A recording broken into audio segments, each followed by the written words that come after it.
Ya les comentaron, ¿sí?, qué es el síndrome de alienación parental, que fue nombrado por primera vez por Richard Gardner en 1985, que fue un psiquiatra, ¿sí? Él lo manejaba como un conflicto donde los padres generan un odio patológico en los hijos a través de una campaña de difamación, a través de manipulación mental, que consiste en burlas, críticas y chantajes emocionales. Debido a todo esto, se hace de forma consistente y persistente. Esto va a generar repercusiones nocivas en el menor y es considerado por algunos autores como una forma de maltrato psicológico. Mediante la manipulación mental empiezan a hacer los chantajes emocionales por el padre alienante. Pero a veces no solo participa este padre, sino también la familia extensa, como son los tíos, los abuelos, los amigos de la familia, y si hay pareja, hasta la pareja, ¿no? Es que tu papá es muy irresponsable, o cómo te va a cuidar tu mamá si ni siquiera se puede cuidar ella, ¿no? Entonces, toda esta serie de difamaciones van generando en el niño que haya una distorsión en la percepción de sí mismos, ¿no? Y una distorsión en la percepción del padre alienado. Asimismo, empieza el acoso psicológico, porque es constante y persistente. Esto va a generar que el niño tenga dudas, miedos, temores y la violencia pasiva a través de las críticas, ¿sí?, e insultos. Muchas veces se da que cuando el niño se parece en algún rasgo a su padre, hacia el padre alienado, ¿no?, así sea físicamente o en su forma de ser, constantemente lo evocan. Te pareces mucho a tu papá, ¿no? Igualito que tu padre, igualito que tu madre, ¿no? Entonces, esto va generando que el niño limite su autonomía y por ende afecta directamente en el autoconcepto y en la autoestima, ¿no? No logran identificarse con el progenitor, por lo que empiezan a generalizar. Se dan muchos casos donde empiezan a haber hasta rechazo, ¿no?, hacia el sexo de la mujer o hacia el sexo del hombre, dependiendo del padre alienado, y empiezan a generalizar: todas las mujeres son irresponsables, o todas las mujeres no cuidan, o los hombres son flojos, o abandonan. O sea, ya hay una generalidad. Esto va a repercutir nocivamente en el desarrollo del menor, por lo que genera efectos sociales y emocionales. Dentro de los efectos sociales, pues su estructura, su marco de referencia se va modificando, va cambiando, por lo que no sienten sentido de pertenencia y se vuelven vulnerables ante el ambiente. Esto se ve reflejado en un desempeño académico bajo. Regularmente su atención está dispersa. ¿Pero por qué está dispersa? Porque se la pasan conflictuándose en a quién le van a creer, ¿no? Si al padre alienado o al padre alienante, y se refugian en la fantasía para no ver su realidad, para no ver lo que en ese momento les está causando dolor o preocupación. Es como un mecanismo de defensa que ellos empiezan a formarse, y lo cual en la escuela pues va repercutiendo, y los maestros regularmente lo denotan como una falta de atención o bajo rendimiento académico.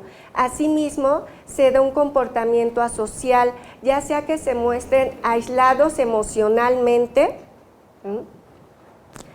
Son niños que en el recreo están solos, que casi no comen, o que buscan mucho a sus profesores, como esta búsqueda de dependencia emocional o de necesidad de afecto. Constantemente van y hasta piden comer con ellos y se alejan de sus pares. para no ser vistos, para no ser cuestionados, ¿no? O la otra parte, se muestran totalmente agresivos, no siguen instrucciones, no siguen reglas, se la pasan golpeando a sus compañeros como una forma de expresar lo que están sintiendo. Entonces, como no lo pueden expresar verbalmente, ya que no encuentran su ambiente seguro, ¿no? Si le dicen al padre alienante, pues el padre alienante se va a sentir como un vínculo de fracaso, ¿no? Como de traición, ¿sí? O si le dicen al padre alienado, pues ¿cómo? Si de él me dicen muchas, me mandan muchas imágenes negativas, ¿cómo me voy a acercar a él? Entonces prefieren empezar a expresar sus emociones a través tal vez de los golpes, a través del silencio, a través del llanto, de muchos berrinches. Entonces se empieza a manifestar este aspecto social, ¿no? El bajo desempeño académico, el comportamiento asocial. Esto va a generar que les cueste dificultad para establecer relaciones interpersonales con sus pares, lo que va a seguir generando más un sentimiento de soledad y de abandono. Entonces se va como haciendo un círculo vicioso. Por si yo en mi ambiente familiar no puedo comentar lo que me está pasando porque no lo encuentro seguro, ni en mi escuela o con algún familiar cercano. ¿Por qué? Porque tampoco lo encuentro seguro, y como no quiero ser visto, o me aíslo o que me vean, pero a través de la otra cara, ¿no? De esta máscara de protección que ellos empiezan a manifestar. Asimismo, esta dificultad para establecer relaciones interpersonales posteriormente va creciendo y se vuelven en dificultad para establecer relaciones de pareja, por temor al fracaso, por temor de revivenciar lo que vivió con sus padres.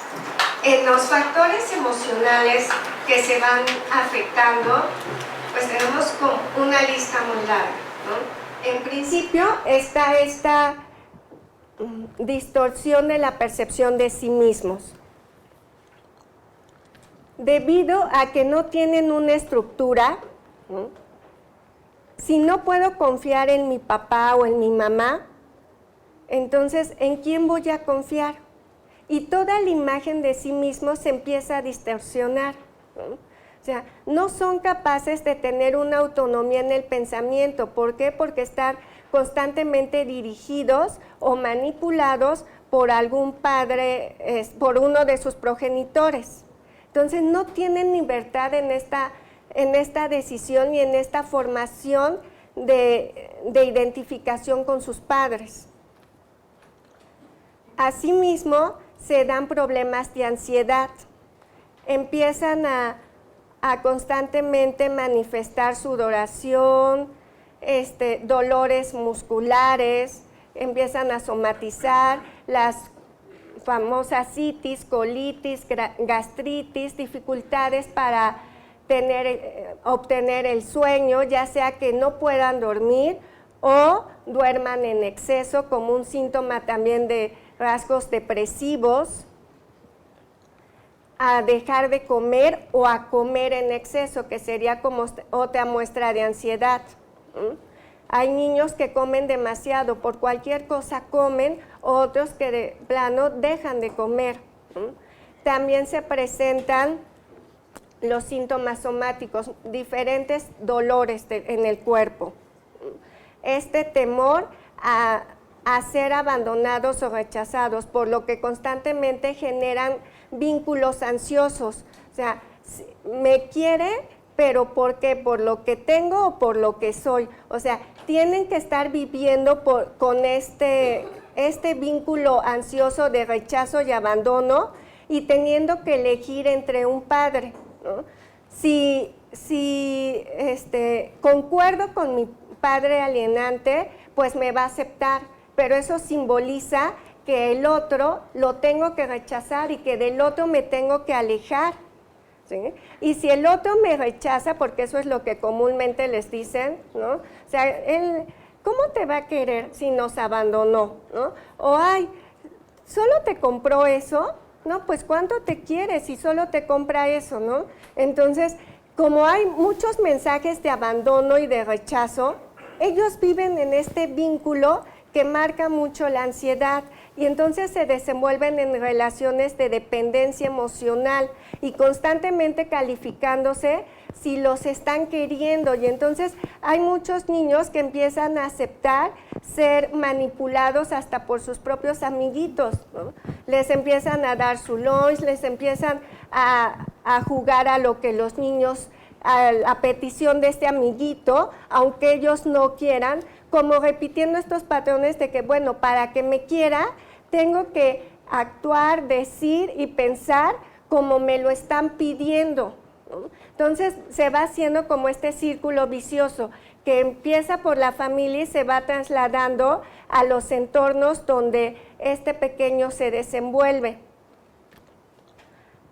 Hay muchos pequeños, ¿no?, que cuando se ve esta distorsión en la percepción, lo llegan a comentar como un símbolo de temor, ¿no?, cuando ya están en las sesiones. No, es que, pues realmente mi papá no es tan tonto, sí sabe, pero no le digas a mi mamá, ¿no?, porque si no se va a enojar, ¿no?, o viceversa.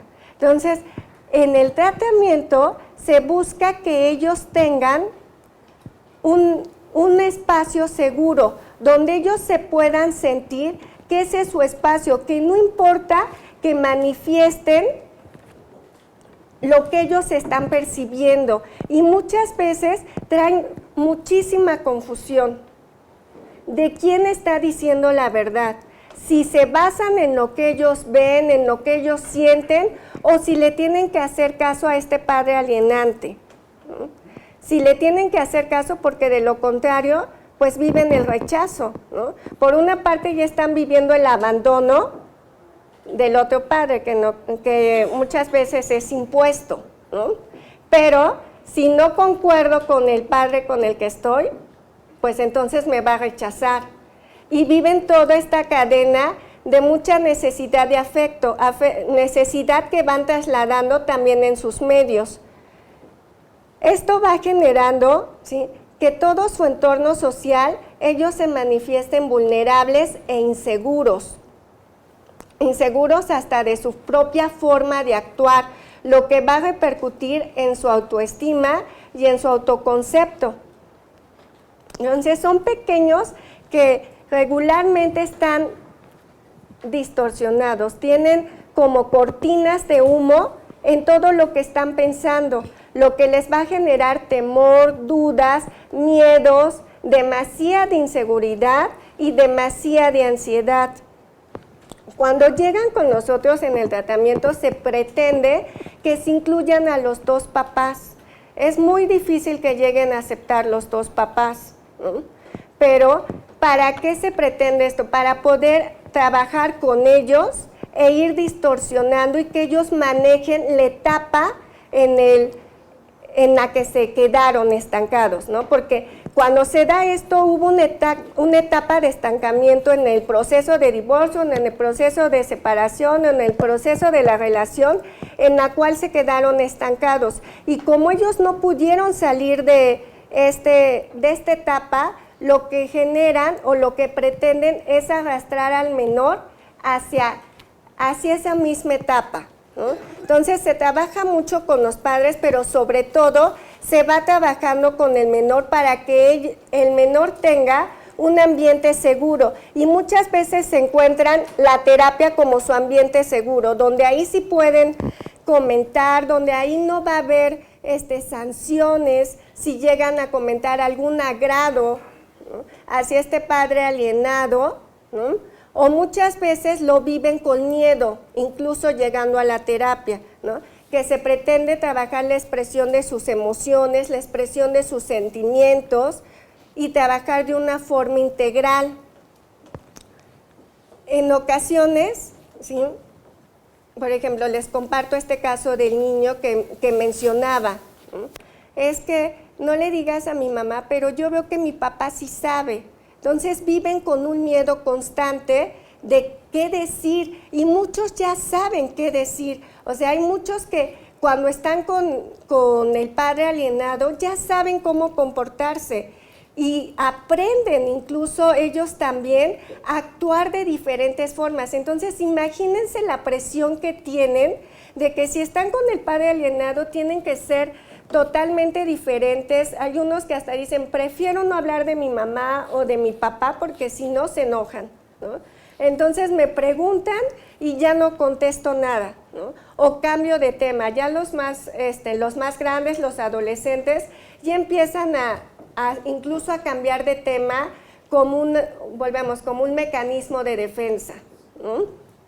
Entonces, es una presión muy fuerte la que traen estos pequeños cuando están viviendo esta situación. Por eso mismo les hablaba que es considerada como un maltrato psicológico, porque realmente no se les permite que ellos tengan una imagen formada por ellos de sus padres, ¿no?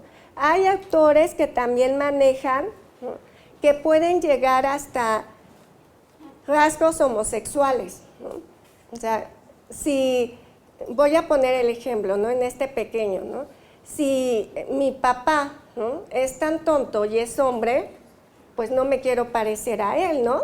Porque es tan tonto, es tan inútil, ¿sí? Entonces voy a buscar como que romper con este esquema del hombre, del ser hombre, de lo que significa ser hombre en mi familia, ¿no? Entonces empiezan también a generarse rasgos homosexuales, que sería otro factor emocional. También está asociado con los problemas alimenticios. Entonces, de ahí también se puede desencadenar la anorexia, la bulimia. O sea, todo estos repercuten en todo el desarrollo del menor, ¿no? Lamentablemente, los papás al quedarse estancados no se dan cuenta que al que están afectando es a este pequeño, ¿no?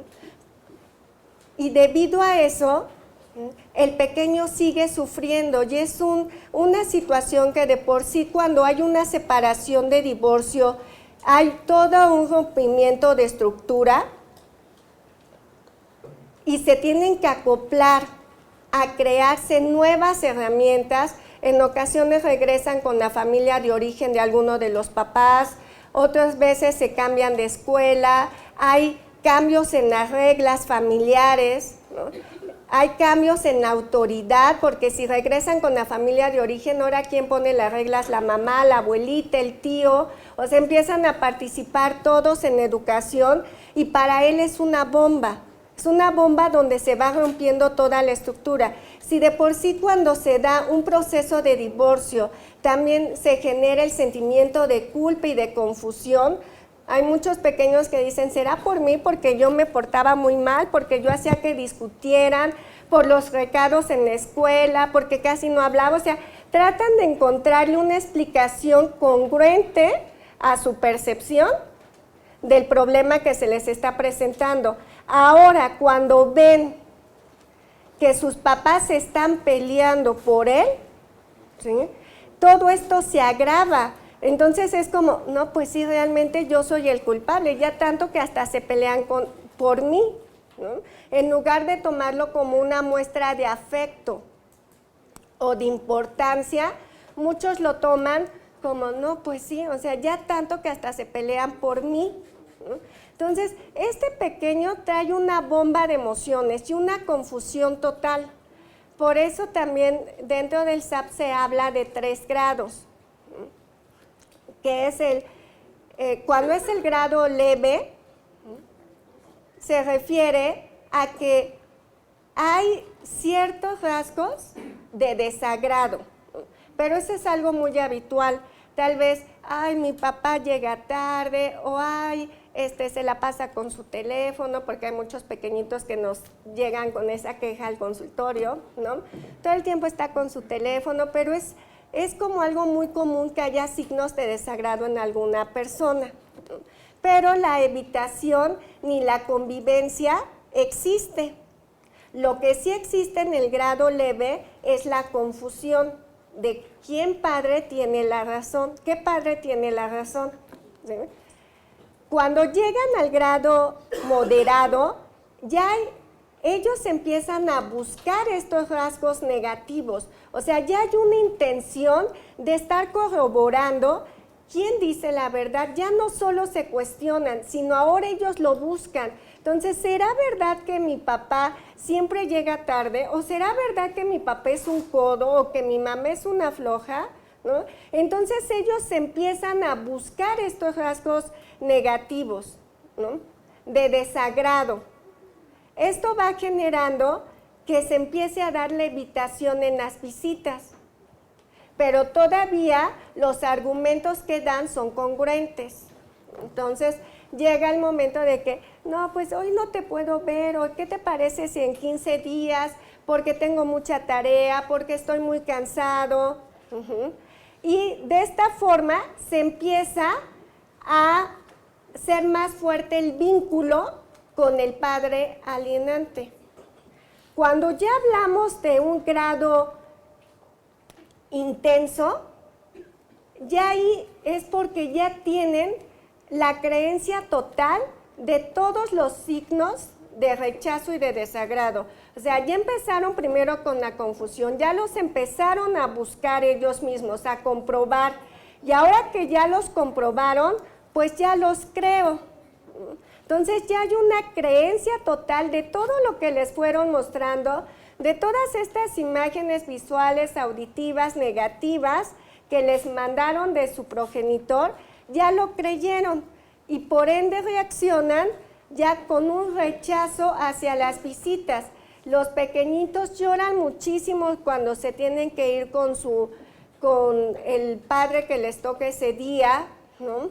Hay pequeñitos que, como les decía, somatizan y entonces se enferman mucho, ¿no? O cuando se tienen que regresar con el padre que tiene la custodia, ¿no?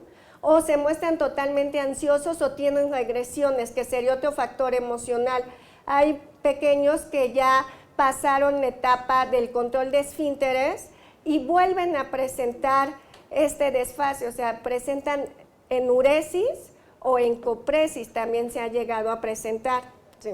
Entonces, ya como tal está esta creencia y empieza ya, sí, el rechazo hacia la convivencia con este padre, lo que va a generar que se haga ya una alianza con el padre alienante, ¿sí? Y esta alianza se vive como una dualidad. Volvemos a esta parte del abandono y rechazo, pero ahora es como una dualidad de aceptación, pero a la vez de traición hacia el otro padre, ¿no? Estoy aceptando todo esto que me estás mostrando y yo mismo ya hasta corroboré, ¿no? Yo mismo ya hasta busqué en los más pequeños detalles, ¿no? Entonces se viven con un sentimiento constante de traición. Y por lo mismo rechazan ya a este padre. Y aquí ya es cuando de plano ya no se quieren ir con él o con ella, ¿sí? Ya niegan las visitas con esta persona y hasta empiezan a decir las mismas palabras del padre alienante. Empiezan a utilizar el mismo discurso. Entonces es increíble cómo llegan a las sesiones y escuchas palabras que no son de un niño de 5 años ni de 6 años, ¿no? Sino que son de un adulto, pero hasta las entonan y las imitan como lo muestran estos padres alienantes, ¿no? Y es ahí cuando empiezas a darte cuenta, ¿no? A indagar más en que el pequeño está viviendo un síndrome de alienación parental, ¿no? Aquí lo importante sería, para cerrar, porque hay más ponentes, ¿sí?, fijarnos como papás, ¿no?, que si nuestra relación de pareja no funcionó por el motivo que haya sido, ¿sí?, lo importante es que este pequeño pueda salir adelante y le brinde las herramientas para superar esa fase de separación o de divorcio. Y no lo haga como un cómplice de mis enojos, de mi sentimiento de traición, ¿sí?, ni como un confidente, porque muchos papás empiezan a manejarse como y utilizar a sus pequeños como un confidente, ¿no? Entonces, separar que por eso se llama divorcio y separación, ¿no? Separar que yo ya no soy la pareja de él, ¿no? O de ella, pero sigue siendo el padre o la madre, ¿sí?, de nuestro pequeño, ¿no? Entonces, tener muy consciente eso para evitar que se llegue a vivir, pues, el síndrome de alienación parental. ¿Okay? Bueno, dime. Una pregunta. ¿Qué tipo de estudio se debe de realizar de forma psicológica para los menores para determinar la alienación parental? Porque, bueno, todos los psicólogos hacen un solo estudio, o sea, llevan machotes y se dice, pues haz esto. Entonces, no se trata de machotes. ¿Qué tipo de estudio se tendría que hacer para poder identificar? Determinar. Bueno, en principio, todos los estudios psicológicos tienen que partir de una historia clínica. La historia clínica es la que te va dando las pautas para tú saber qué pruebas vas a seguir implementando en un psicodiagnóstico, en un peritaje psicológico, ¿no? Entonces, partimos desde la historia clínica. La historia clínica se hace tanto con ambos padres, si se llega a dar el caso, o con el padre que llega a terapia, que trae a terapia al menor, ¿sí? Se hace también entrevista al menor, ¿no? Y en esta entrevista se saca al padre, ¿no? ¿Para qué? Para que el menor pueda tener un ambiente de confianza y se maneja también mucho el juego, ¿no? Los niños, cuando están pequeños, ellos todos lo vivencian a través del juego. Ellos van a jugar lo que viven, van a ir reproduciendo lo que van viviendo. Tal vez en un principio sus juegos hasta podrían estar un tanto manipulados, ¿sí? Pero posteriormente ellos lo van sacando. Entonces, se utiliza mucho el juego, se utilizan las pruebas proyectivas, ¿sí? Macover, test de la familia, frases incompletas, o sea, dependiendo de la historia clínica, como les mencionaba en un principio. Se tiene que integrar toda esta batería, o sea, yo no puedo evaluar con una sola prueba no te dice nada, tiene que ser un conjunto de pruebas, ¿sí? Y es una evaluación que te tardas, o sea, sí te llevas tiempo. Si hay alguna persona que diagnostique en una sesión, no, o sea, eso no se puede hacer porque es una batería y requiere de varias pruebas. Con base a todo esto, se genera un peritaje o un psicodiagnóstico, ¿no? Y ya se saca el reporte donde ahí se va especificando, se da la parte emocional, ¿no? Lo que se está viendo en este pequeño, ¿sí? Dime. Yo trabajo con los ciudadanos del profesor Oriente, soy licenciada en Trabajo Social y Derechos Sociales en la actualidad. Se está dando mucho en estas situaciones que los abogados victimales, pongamos que nosotros que somos parte de la Defensoría Pública, sí, como defensa hemos tratado de manejar ciertas situaciones de esta naturaleza, pero se nos ha estado presentando que los abogados victimales se oponen rotundamente a que se le hagan los estudios psicológicos a los menores. Incluso yo tengo un caso muy especial ahorita, muy delicado, y el abogado victimal se ha estado oponiendo a esta situación y el juez no resuelve nada, o sea, se ha estado manejando que está dejando en estado de indefensión, claro, al interno. Pero no resuelve el juez nada, o sea, lo han citado 2 o 3 ocasiones y llega el abogado victimal y dice no, no y no. Y de ahí no salimos nada. Sí. Este asunto ya lleva casi 2 años. De hecho, bueno, acá han llegado casos donde, pese a que les hacen el peritaje en las instituciones, ellos también lo trabajan por fuera, o sea, llevan un peritaje de una opción particular, ¿no? Entonces, como que también lo muestran como evidencia para ver si también concuerdan, ¿no? Entonces, también es como otra opción. Hay personas que sí lo han solicitado, pese a que ya tienen ahí un peritaje por parte de estas,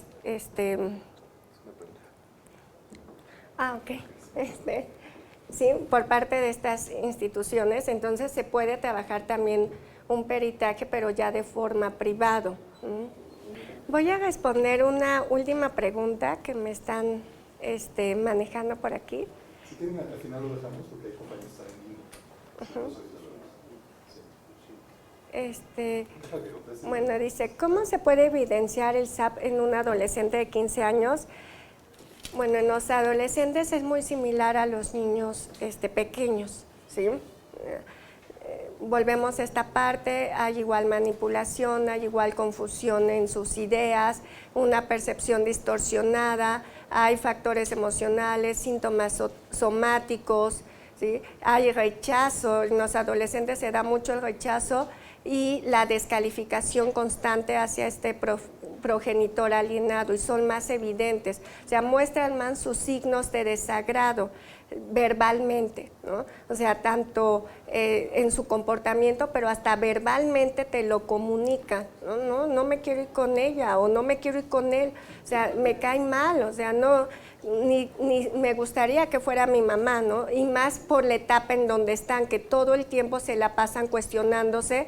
Entonces, si están en esta etapa de cuestionamiento y le agregamos esta fase de SAP, pues es más evidente, ¿sí? Bueno, les agradezco. Dime. Es muy interesante el tema, porque bueno, creo que coincidiremos en algo dentro del ámbito del derecho. Es un tema totalmente innovador. Muchos juzgadores no tienen ni idea de lo que es el alineamiento parental. Algunos abogados nos estamos empezando a enterar en qué consiste esto, porque además en el ámbito familiar es cotidiano.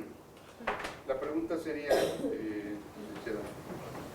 ¿cuál sería el daño en un menor de 3 a 2 años? Porque hablamos normalmente de menores mayores de 4 a 5 años donde pueden entrar en la plática, pueden entrar en el estudio psicológico, pero cuando entramos en un menor de menos de 3 años creo que es muy complicado. Entonces, ¿cuál sería el daño del alineamiento y cómo se reflejaría en un menor de menos de 3 años?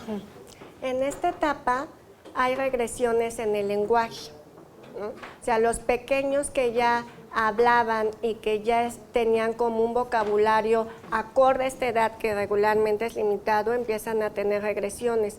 Que ya tenían el control de esfínteres, también empiezan a tener regresiones, temores nocturnos, pesadillas, regresan a la cama de los papás, en ocasiones presentan hasta enuresis, pero en el día, ya no solo en la noche.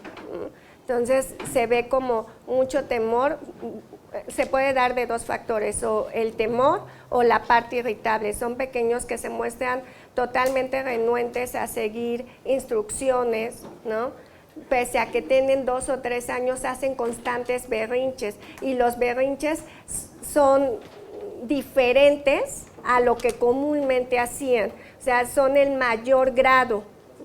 Entonces, todos los síntomas que generan como que en demasía son alerta, ¿no? Si mi hijo dormía, no sé, 40 minutos y ahora me está durmiendo ya 1 hora 10 minutos o 1 hora 20, es un síntoma de alerta. Todos los comportamientos en demasía son si comían mucho, si, porque también los pequeños pues empiezan a comer más, ¿sí? Entonces se puede identificar a través de estas regresiones, principalmente a través de las regresiones o a través de los comportamientos que son visibles en el aislamiento o en la parte agresiva. Y sobre todo porque ellos todavía no expresan, ¿sí? Ellos todavía no tienen como esta capacidad para poder expresar verbalmente más allá. Entonces utilizan mucho el llanto para comunicarse, ¿sí? Okay. Bueno, les agradezco, ¿sí? Gracias.